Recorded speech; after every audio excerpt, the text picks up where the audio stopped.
আমরা সবাই বলছি আমাদের 28 লক্ষ কোটি টাকা 15.5 বছরে বিদেশে লন্ডার করা হয়েছে, পাচার করা হয়েছে। সেই পাচার করা অর্থ কিভাবে ফিরিয়ে আনা হবে এই বাজেটে তার কোনো গাইডলাইন নাই, কোনো প্রস্তাবনা নাই। ওই পাচারকৃত অর্থের 9 ভাগের 1 ভাগ 26-27 অর্থ বছরে যদি আমরা ফিরিয়ে আনতে পারি, যদি সেই উদ্যোগ নেওয়া হয়, তাহলে আমাদের কোনো বাজেট ঘাটতি থাকবে না। এ টাকা আমাদের, এ টাকা জনগণের। এই টাকা ডাকাতি চুরি করে লুণ্ঠন করে নিয়ে যাওয়া হয়েছে। জনগণের সম্পদ জনগণকে ফিরিয়ে দিতে হবে, আর সম্পদের সাথে কালপ্রিটদেরকে ফিরিয়ে আনতে হবে। শুধু সম্পদ আসলো, কালপ্রিটরা থেকে গেল, তাহলে কিন্তু সঠিক শিক্ষা হবে না। ওদেরকেও ফিরিয়ে এনে শাস্তির মুখোমুখি করতে হবে। তাহলে বাকি আর কেউ কালো হাত জনগণের সম্পদের দিকে বাড়ানোর আর সাহস করবে না। আর এই বিষয়টা যদি উপেক্ষা করা হয়, তাহলে আগামীতে এর চাইতে বড় ডাকাত তৈরি হবে।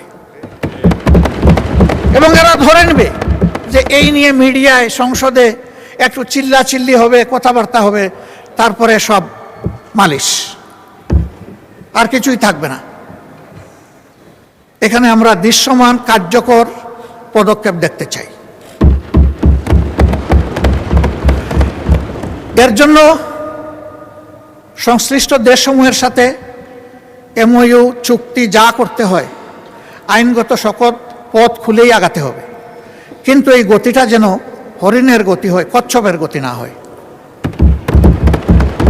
কারণ এই সম্পদ যত তাড়াতাড়ি ফিরে আসবে, রাষ্ট্র তত বেশি উপকৃত হবে, আমাদের বঞ্চনা দূর হবে। এই ব্যাপারে বিরোধী দল হিসাবে আমরা যাদের সাথে বসেছি, বিদেশের যে সমস্ত ডেস্টিনেশনে আমাদের এই টাকাগুলো গিয়েছে, আমরা তাদের সাথে পরিষ্কার কথা বলেছি, এই টাকা আমাদের, আপনারা ফিরিয়ে দিতে সাহায্য করুন। আমাদের সরকার যদি উদ্যোগ নেয়, তাদেরকে আপনারা সহযোগিতা করুন। বিরোধী দল হিসাবে আরও যদি কিছু করার আমাদের থাকে বলবেন, সেটাও আমরা করব। আমরা দেশকে ভালোবাসি। সরকারি দল, বিরোধী দল বড় কথা নয়। এখান থেকে অনেকেই বলেছেন যে আপনারা এত সমালোচনা করেন, একদিন তো আপনারা সাইড বদল করে এখানেও আসতে পারেন। আল্লাহ ভালো জানেন। তুতিল মুলকা মান তাশা ওয়া তানজিউল মুলকা মিম্মান তাশা। আল্লাহ ভালো জানেন ক্ষমতার পালা বদল কখন হবে, কারে দিয়ে হবে, কিভাবে হবে। তবে হবে, এটাই কথা।